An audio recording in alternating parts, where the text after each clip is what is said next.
From the 27th day of May 2023 up to today, I've been able to count up to 29 peace deal with terrorists carried out by this Tinumbu's regime. It might be through governors or through local governments in different parts of the country. And if they tell me before that Tinumbu can make these, grievous political mistakes in his lifetime, I will not believe. And this is the mistake Tinumbu is making. Tinumbu thinks that it is smart to please maybe some politicians in the southeast or whoever, I don't care, whoever that might try to influence him, or if it is just from himself, that I will not let Nnamdi Kanu to go. So Tinubu is thinking that by negotiating with terrorists, certain terrorists, some of them they give them houses, they buy some of them cars, some of them they give them work, promise that they can become president tomorrow, and keeping Nnamdi Kanu there. Tinubu think that this will make him smart, right? He's making one of the greatest mistakes of his career. Now, Tinubu knows that the North has rejected him. I don't know where they fell apart. I don't know what happened. I'm not interested. But Tinubu knows that the North has rejected him, that they are ready to kick him out of office in 2027. So what Tinubu is doing now is to galvanize the southern Nigeria to make sure they will give him a dog food that could deliver him in 2027. That is another greater mistake, because with the treatment Tinubu is, treating the southeast. The other day I talked about in Imo State, the seaport that Osibanjo came to commission. Tinubu assumed office, stop it. Started talking about Lekki, deep seaport, and so on and so forth. Then anytime they talk about the release of Nnamdi Kanu, the Attorney General will be mute. Why? Because he must have received information from his oga. Don't put mouth. The man have to be there. So whoever that is deceiving Tinubu, whoever that is encouraging Tinubu, keeping Nnamdi Kanu there, non-devil. I think they are making the worst mistakes of their life. Now, I personally, long time ago, after seeing the way Nigeria is going, I crossed my mind that political regime change, someone becoming president can never help Nigeria, can never change Nigeria. But you see, with what Tinubu is doing, even when people will know that political regime change will not help Nigeria, next election will even put Nigeria into another trouble, deeper trouble, crisis is even coming. People will just go out there just to work against Tinubu. People will just go out there and tell this man that your wickedness is too much. Because I do not see in a situation where a terrorist will kill 30 people, praying early in the morning, the following week, the terrorist is sitting with his military and the DSS, telling them what he needs, what to do. I don't understand this. I don't understand this. This is a very big mistake. A very big mistake. I understand, like what one politician told me, that the reason why these people don't care about Southeast again, because they believe that the population that's supposed to threaten the politicians when it comes to election are no longer interested in election and they are not interested in Nigeria. I said, yes, that is very good, because that is where they have pushed them to. Because in a house where you are not welcome, you will not even sleep there. You can't even stay there. Any place that you are not welcome, you will take your leave. That is the situation they are facing. But for as many people that are going to participate in an election again, anybody who have seen how Tinubu's administration, let me put it in that way, El-Rufai and Babadati Ahmed last 2 weeks confessed on Channel television that it has become a policy of Tinubu's administration to place bandits on payment roll. Like every month you pay, then they receive that. And today now, Tinubu's Minister of Interior is telling us that they have paid, almost 330. How many billions of naira they have paid to people? You can go and check it in the news that they have paid 70 million Nigerians. The money for 70 million Nigerians he's talking about is above 10 billion. It's above 10 billion. Is it not 13 or 30 billion? Something like that. I read it. It should be 13 billion.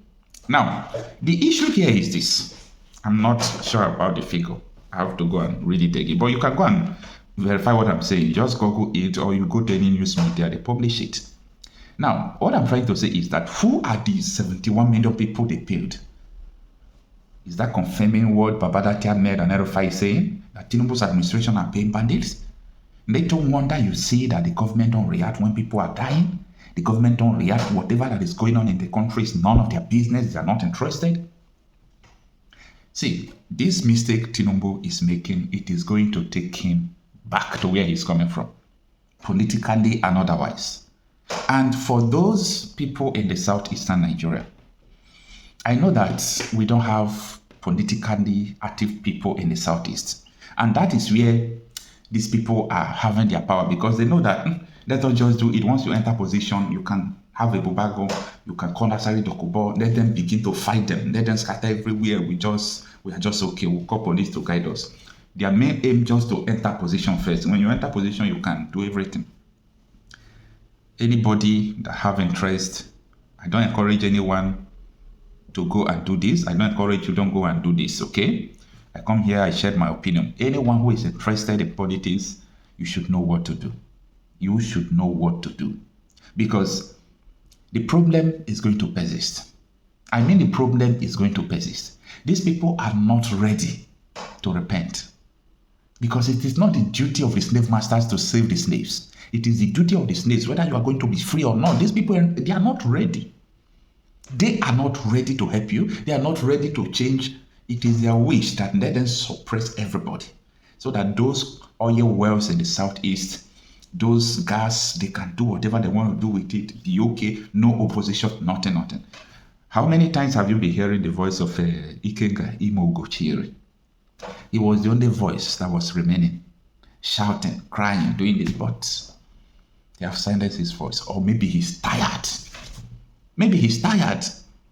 Now, what I'm trying to say is this. I have seen the Southeast governors, Southeast politicians, and so many people who are saying they want to support Tinumbu. You want to reward him for keeping Nnamdi Kanu, right? You want to reward him for keeping Nnamdi Kanu in detention. Now, I want you to get your facts there. You saw this unknown government you are seeing in the Southeast. Now, politicians, they sponsor them. They sponsor them. If they fall out with politicians, maybe you will see that they will pick them up. They are political jobber, political militias, they work for politicians. It has not, Nnamdi Kanu is not responsible for any insecurity in the Southeast. Everything was a game plan just to deceive people. It was a game plan just to make people to feel that, no, this Biafra thing, they need to stop. It was a very calculated game plan, and they are getting what they planned for. So, what I'm trying to say, in essence, is that this mistake Tinumbu made is going to come against him comes 2026. Imagine the North that, apart from appointment that he appointed from his tribe and all those things, the people that helped him to rig the last election, they were all Northerners that he turned against them, like Erufai. You see, these people, they don't have the solution. I repeat, they don't have the solution to make Nigeria work and so on and so forth. But anybody that want to teach Tinumbu a lesson, I will keep quiet and watch him learn the lesson. Why? Because Tinumbu is keeping Nnamdi Kanu that no court have found guilty. Amidst the whole negotiations, the whole visit of the senators, traditional rulers, so Tinumbu feels so powerful not to listen to anybody, just like Buhari. And now he's dealing with terrorists, trying to make peace with them, sign agreement, do this, do that. Double standard, because the other people are from the north, Nnamdi Kanu is from the east, because his people even joined Tinumbu to kill him. That is the problem we are having. And you know what? Everything that have a beginning must surely have an end. And I believe the end of all these things is already at hand. Let me know what you think about this. I'm Uncle Chappie myself.